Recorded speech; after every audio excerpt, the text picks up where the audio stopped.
Sigurado matutuwa si Mahal dito sa regalo ko sa kanya.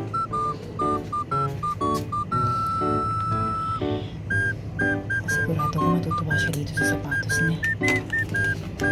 Yeah. Hello?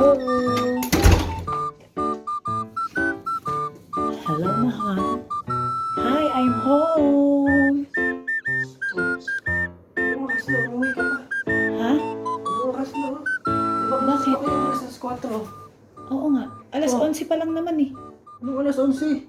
Anong oras na? 12:21 na. Kung pa 12 kayo na. umalis. Oo.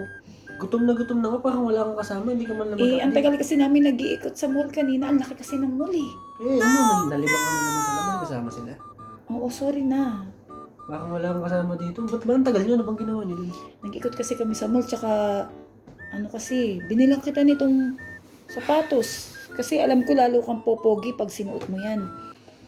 Alam mo naman, ang pogi-pogi mo, lalo na pag sinuot mo yung sapatos na yan. Ay. Tingin nga. Ako ay litong-lito, saan ba ito patungo? Di ko na alam kung dapat bang Siguradong mas, Tingin ka? ang Tatama? sarap ng pagpalo mo pag ginamit mo yung sapatos na yan. Bagay ba ito sa akin? Oo, nakita ko Ano size kasi Ano man malaki to? 41.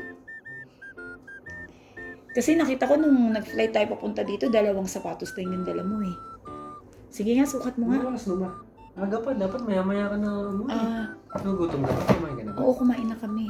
Ano ba? Gusto mo ng Milo? Gusto mo ng Nesto? Kahit Gusto ano. mo kasi kasuhin kita? Sukat mo na yung sapatos, sigurado ang pogi-pogi mo dyan. Alam ko na yun. Ganda ng mga sapatos. Alam mo yung ano ko. Alam mo yung brand na gusto ko. Hindi ka na ba galit? Dapat tinagalan mo pa yung uwi. Baka maging dalawa na to. Baka dalawa na to sapatos na to.